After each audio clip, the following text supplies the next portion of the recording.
Hi, in today's video I'm painting what I call Exploration of Woolen Paint. The title will make more sense and will be explained later.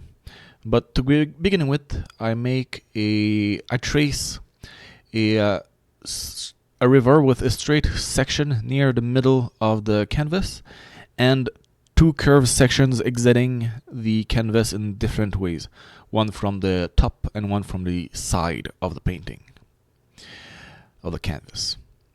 Then, using a sponge, I very roughly applied some brown paint to have a dirt layer underneath the entirety of the canvas. For now, the idea of the canvas of the painting being a landscape viewed from the top. So, more specifically, a forest. So, I wanted the forest to have a lot of trees, but somewhat sparse vegetation.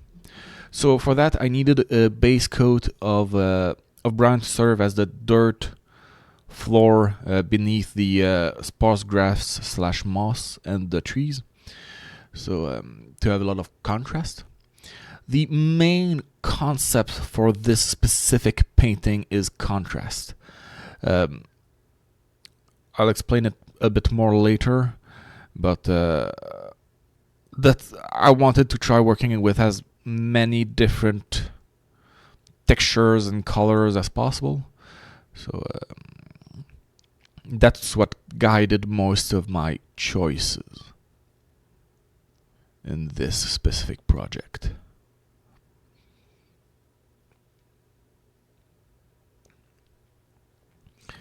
The reason why I used a sponge like this was mostly because I wanted the lines and directionality of the sponge, of the paint application being very visible. And because the sponge kind of scratches as it paints, as it applies paints, it kind of scratches other paint away. So it makes a texture very easily. Then I use a different sponge to apply some neon green paint to serve as a layer of grass and moss. When it's wet, it appears a lot brighter and more intense than it ends up being once it dries. I'm really happy with how it looks. Though I would have liked the green to remain as bright as it is right now.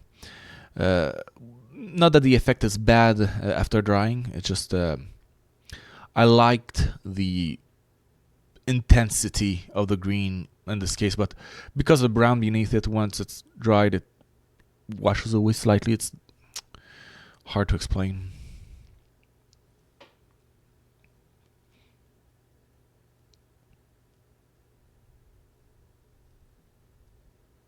And I tried not to make the grass too uniform. I purposely tried to make some zones with less grass than others and some with more, just to make it feel more natural, less uniform, less mechanical. That's not the right word, but that's the word that comes to mind.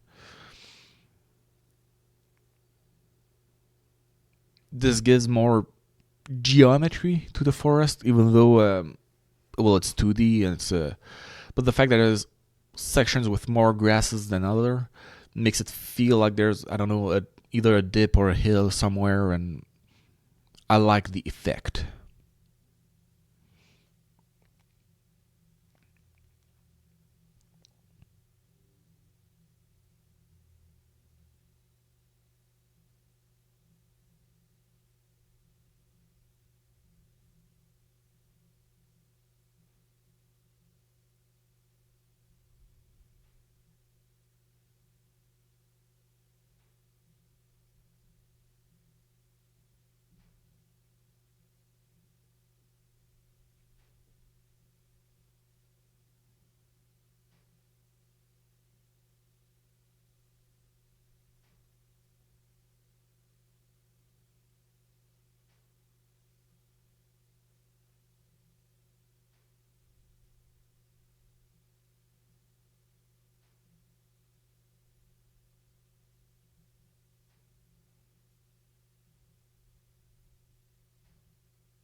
Then, to start work on the river, I started by applying some black to the center of the planned river.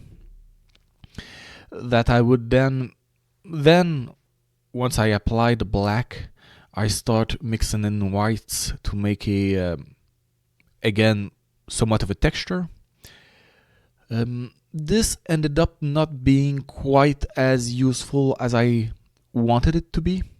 The goal here initially was that there'd be a darker section of the river at the center, and then whiter, clearer, rocky banks, and then the blue on top would be applied thinly enough that we see the texture underneath of the rocks. But I miscalculated, and the blue I ended up using was kind of overpowering. I applied it too thickly, so it didn't work quite as I intended it to. The blue I used was less liquidy than I thought it would be. Um, I have multiple types of acrylic paint with different ratios, so I was thinking about the texture of the neon green when I was applying when I was planning on doing the blue, but the blue is much thicker and less fluid than the neon green, so that's kind of where I went wrong. I didn't know my paints enough to plan appropriately. But this step is still not wasted, because when I painted the river, I didn't paint all of the gray zone, so there's still a rocky bank to the river, which does look good in my opinion, even if it's not exactly the effect I initially wanted.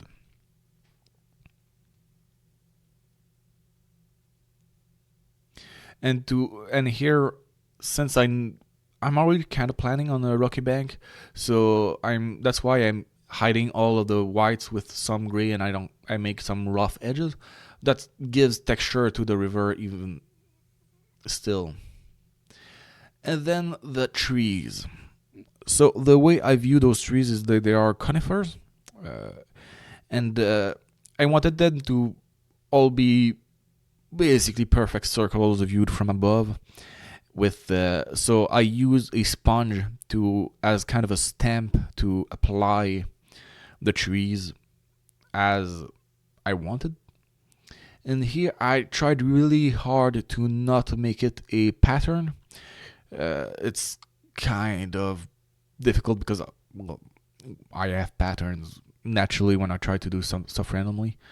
I try to avoid it, but so I try to vary the distance between trees, and to break up monotony, I left some clearings in the forest that I was planning to use to add some features to this forest, make it more alive and interesting. Even if the things I put in the clearings kind of don't disappear, but they're not. They don't draw attention all that much because of the way the final contrast is handled. Um, and now is probably a good time while I'm stamping all of those trees to start talking about the concept. So I was thinking about what I could do to make the largest, most intense contrast possible on a painting. And the idea was to have mostly cold colors in 2D, and then a hot color in 3D, central and less predominant in terms of zone usage. So I painted this painting with some hot colors with flowers later, but mostly greens, blues, and cold colors. And then I used red wool to make some kind of lace on the river itself, so like the river is tied with lace or sewn together, so connecting the two land masses with a mystical bridge of sorts. That's kind of how the idea came to me, making as big a contrast as possible. And then I thought about the implications of a river bound with a extra dimensional red bridge. And I thought to myself, well, this then is a magical forest of sorts. So that's influenced my choice for features to put in a clearing. In one of them, I put a fairy circle with like rocks, and in another, I put the Nennefer pond for frogs. I associate them a lot with magic because of the many tales of the Frog and the Princesses, and other such tales, the witches that turn people into frogs or toads. So that's kind of where the idea took shape. And then I started sketching out the shape of the river I wanted, figuring out which size canvas I wanted it to be. One of the things that made it so that this canvas was used was that this was a large enough canvas that I could put the level of wool detail I wanted without covering most of the painting with the wool. And also, I wanted a fairly large painting because to apply the wool, I had to pierce the needle through the canvas, and there couldn't be wood underneath. So some other canvas I had would have been too limiting in that sense. So here you see me try to apply the blue paint thinly, which doesn't work. It's too deep a blue and it's too thick of color. And I could have, at this point I'm kind of succeeding, but it looked too empty of a river. It looked like it was dried up mostly, so I decided to go a different direction at some point here, where I applied the paint. Oh, I misremembered. I didn't apply it near as thick as I thought I did. But to add some more contrast, since some of the detail of the bottom of the river was lost, I used a constructing lighter blue to make wave patterns on top of the river. Basically just swirls from one side of the river to another, that I tried to make one continuous curve, then a different continuous curve that crossed the first one with a different pattern, and so on and so forth, until I felt like most of the river had these patterns on top of them, making it giving it a lot of sense of movement. Like I see this as showing the rocks in the river pushing the water in different direction, making it move in the swirling, chaotic way. That was the main drive for this specific way to apply this light blue on top of the river. I don't know why I remembered the gray being mostly hidden by the paint. I think it's mainly because the contrast of the flow of the river on top gives it more, makes the detail of the rocks a lot less visible and a lot less forward than I initially planned. Maybe that's it. But funny that I fully misremembered that.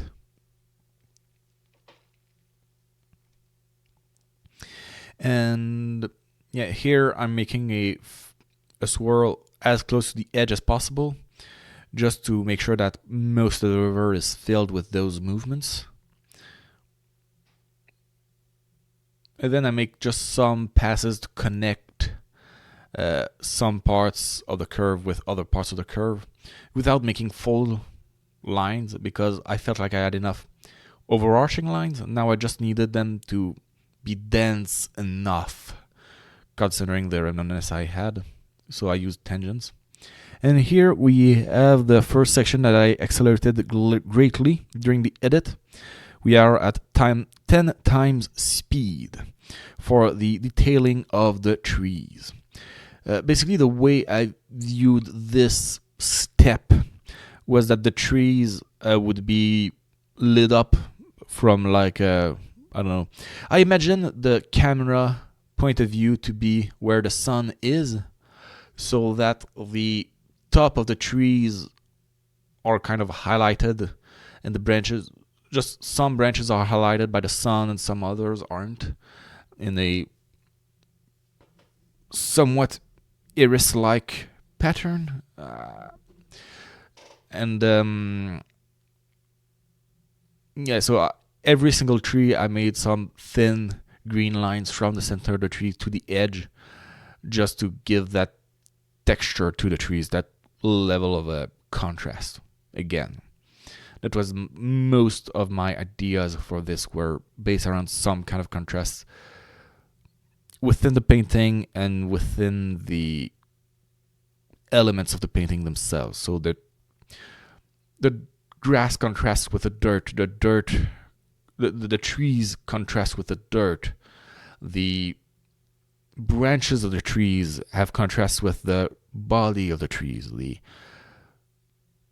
river has contrast with the stones have a contrast with the water, the top layer of the water has contrast with the rest of the water, and so on and so forth. The river itself has already kind of a lot of contrast with the rest of the painting.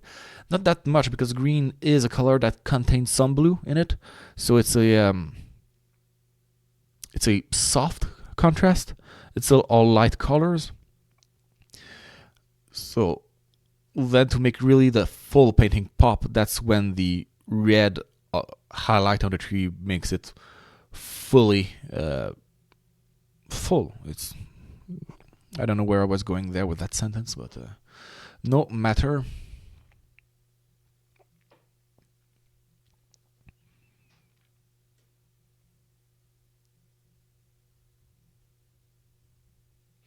This part of the process took me, I think, 1 hour or two, maybe more. I didn't really time myself. Well, I filmed it, so I could easily check the exact amount of time, but that's not important. It was a long process. I plugged myself some video that didn't take much attention, and I think it was a live stream of a game. I don't remember. This painting has sat unedited and unrecorded for uncommented for maybe a week or two. That's why I'm a bit spotty about some of the details of what I was doing exactly. I'd been a bit sick in the last week, so I didn't feel like recording. I had a lot of headaches.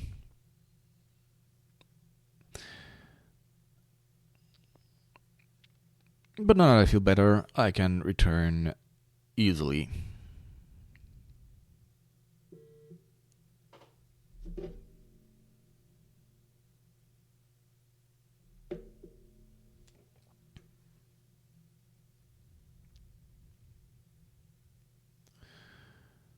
Now here is the Nennefer Pond coming on. I use the same blue as the top of the river to make a soft shape, mostly rounded, to serve as the base of the just the pond itself. And then I added some nennephars that just two thin lines connected together in a small angle to make a nennephar, and I added a number of them to sell the concept. And I thought about adding straws, but I felt like the detail was enough as is, so I didn't. And while I was talking, also added a fairy circle in the other clearing for some more of the magic.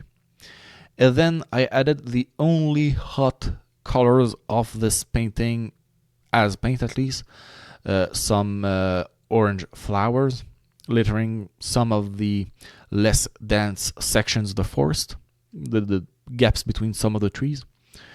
I added a few colors of flowers. Some purple, some orange, and did I add pink? I don't think I added pink. I think that's it. That's purple and orange are the colors I added for flowers. Just for some more whimsy. Those aren't really that visible in the final product, especially once dried. And now we come to the sewing. So for the sewing, I used a ruler to mark out where I was planning on piercing the painting, and then I started working with the wool. Something I quickly realized when doing this is that it's kind of critical that the wool be pierced from the paint section because it leaves a gash at the exit wound of the canvas. So from the moment after I did the first mistakes like this, I would pull back the needle through an existing hole whenever I needed to, whenever I did the another hole, so that I would always pierce from the canvas and not from the underside of the canvas. And this did some splaying, but a lot less than when I straight up pierced through the canvas from behind the canvas. Oh, and between this step and the last flowers, I did varnish the painting already, just for a layer of protection. That's normally something I don't really mention, but because it's after the video, after everything that's been recorded. But here, I knew I wouldn't be able to varnish it after the wool was applied, so I did it before. And the way I went about the holes is that I made sure to pierce them on the right at the edge of the rocky part of the riverbank and the grass, as close as I could. And I'm really happy with how it turned out. It's basically exactly what I wanted.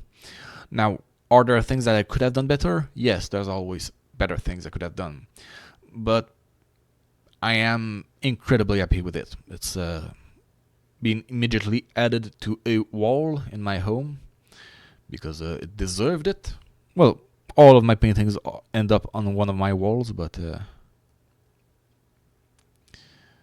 this one went really fast on one of my walls.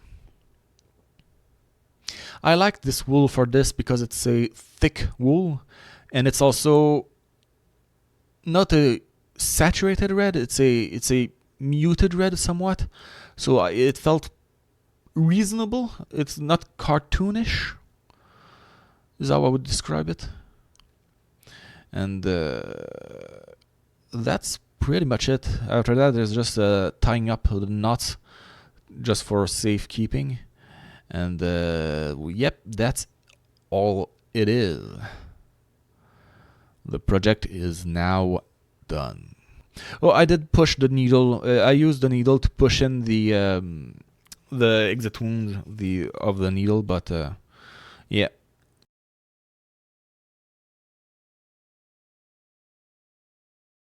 Thank you for watching. Feel free to come by whenever you want. Bye.